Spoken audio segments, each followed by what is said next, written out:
April 17, 2025. Western Yemen. On a dim radar console inside a concealed Houthi air defense command post, a faint heat signature appeared. Fast, high, silent. The operators squinted at the track and made a snap judgment. Likely a US drone. Something routine. Something manageable. 2 Syad missiles were armed, locked on, and fired. But what they just targeted wasn't a drone, it wasn't even close.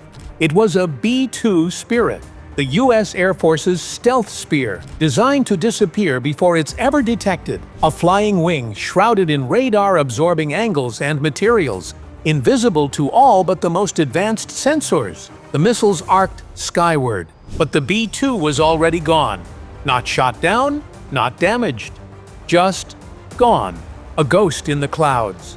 As the Houthis scrambled to analyze the phantom signature, the B-2 Spirit had already passed silently overhead, streaming live recon data to Diego Garcia, thousands of miles away in the Indian Ocean. And what it saw, what it transmitted, would ignite one of the fastest, most decisive retaliatory strikes in modern U.S. military history. This wasn't a drone patrol. This wasn't a standoff warning. This was a declaration. A mistake they couldn't take back. When the Houthi crew launched those missiles, they believed they were chasing a drone, likely a Reaper, one of many that regularly patrolled the Yemeni coastline. What they didn't realize was this wasn't an unmanned aircraft casually loitering for signals intelligence. This was a fully loaded B-2 bomber flying at high altitude, cloaked in layers of classified stealth tech, passing into Red Sea airspace in complete radio silence. Its radar cross-section was smaller than a bird's. By the time their missile alerts triggered, the bomber had already swept past, unseen, untouched, and watching them the entire time. But a blip gave them false confidence, possibly a brief radar ping, a spike in IR signature, or a fleeting electronic reflection. Whatever it was, the Houthis fired. From a camouflaged SAM site carved into the rocky terrain near Al-Hudaydah, 2 Syad missiles launched in rapid succession. The B-2's threat receivers chirped briefly. The pilot didn't flinch. A minimal defensive maneuver was executed, countermeasures deployed, and stealth did the rest. The missiles veered.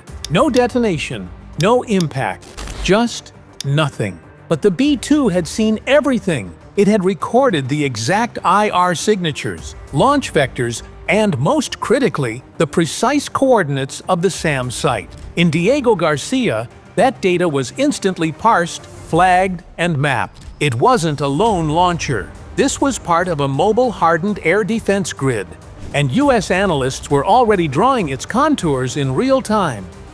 A retaliation preloaded.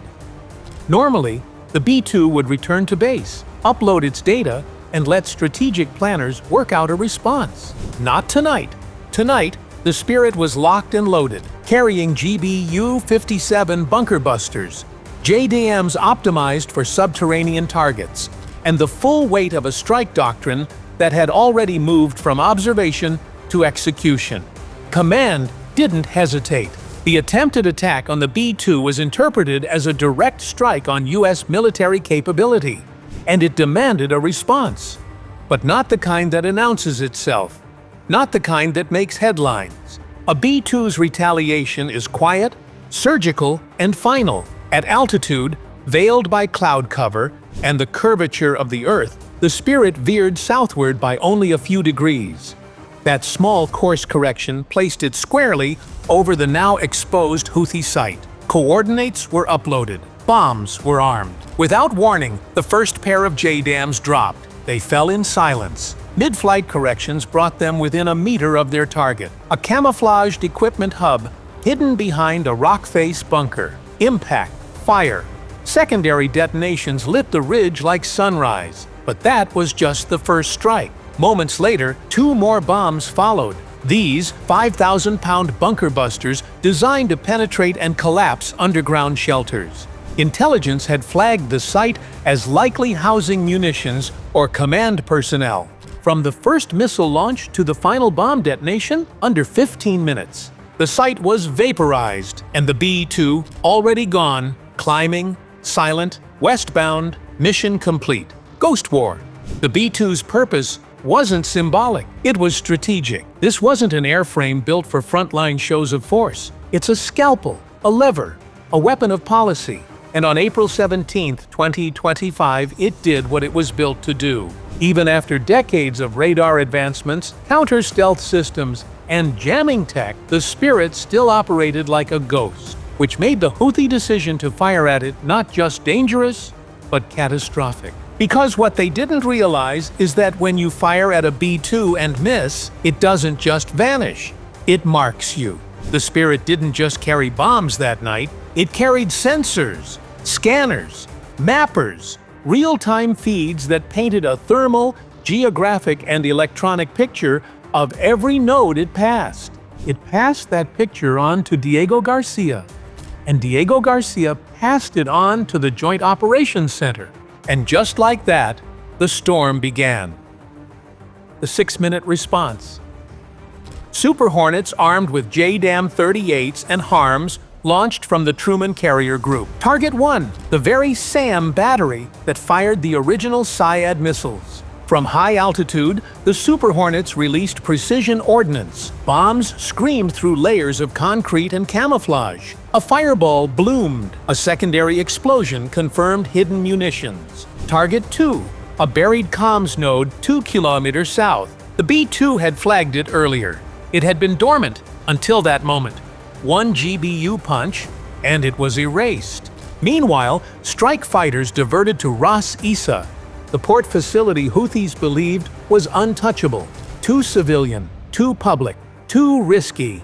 They were wrong. At 0117 local time, Growlers masked the approach. JDMs fell on fuel depots and buried tunnels. Thermal imagery showed chain reactions ripping through the northern terminal, fire running through pipelines like veins. By the time the second wave passed, Ras Isa was a crater of flame. And still, it wasn't over. Offshore, an Arleigh Burke-class destroyer opened its vertical launch cells. 2 Tomahawk missiles surged skyward, curved low over the Red Sea, and hit Ras Isa's southern edge. One struck a warehouse disguised as an oil depot. The second detonated a tunnel entrance, collapsing it entirely. 17 targets, 6 minutes, 0 U.S. casualties. No warning, no mercy. The result wasn't just devastation, it was silence. Radios went dead mid-transmission. Radar sites blinked off. Vehicles fled inland, headlights off, doors swinging open. Inside the Pentagon, mission logs confirmed it all. Every primary target eliminated. No collateral damage beyond the kill box. No need for escalation. The message had been delivered. And the message was clear. The old rules no longer applied. Strategic blind spot exposed. Ras Isa had been off-limits for years, a blind spot even during Saudi-led campaigns. But it was never just a fuel depot. It powered drone production, encrypted communications, and logistics. U.S. analysts had tracked its evolution for months, quietly building a case, but it remained a gray zone target until a B-2 was fired upon. That single act transformed Ras Isa from critical infrastructure to military node. And with that reclassification came permission to strike. Markets reacted within hours. Oil prices jumped. Defense think tanks scrambled. The question wasn't, was this an overreach? It was, what line just got crossed? Not retaliation, recalibration. The Houthis expected a delayed response. Maybe a warning, maybe nothing. What they got was doctrine. Doctrine that says, fire on U.S. stealth aircraft, use civilian infrastructure for military ends, assume the U.S. won't risk blowback, then you are no longer safe. Encrypted Houthi channels buzzed with chaos, missing radar stations, jammed GPS, HQ not responding, rumors of cyber attacks, orders unanswered. What they didn't realize was that the B-2 didn't just mark targets, it dismantled their battlefield.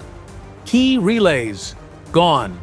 Command nodes, collapsed. Launch units, fried. Tempo was shattered, confidence obliterated. And while the world waited for a press conference, the U.S. said nothing. just silence, and satellite imagery of scorched earth. The rules just changed. The Ros Issa strike wasn't revenge, it was a reset, a signal to adversaries everywhere, from Tehran to Moscow, that American stealth doesn't wait anymore. It hunts. And the assumptions the Houthis operated under, assumptions of invulnerability, of delayed U.S. response, of hiding behind ambiguity, were now obsolete. From this moment on, any radar ping, any antenna, any heat signature in the wrong place at the wrong time could mean incoming steel. This wasn't just a strike, it was a statement. The real legacy of April 17th wasn't destruction. It was redefinition, a new doctrine, a clarified line. The B-2 isn't just an aircraft, it's a signal, and if it shows up, it's already too late.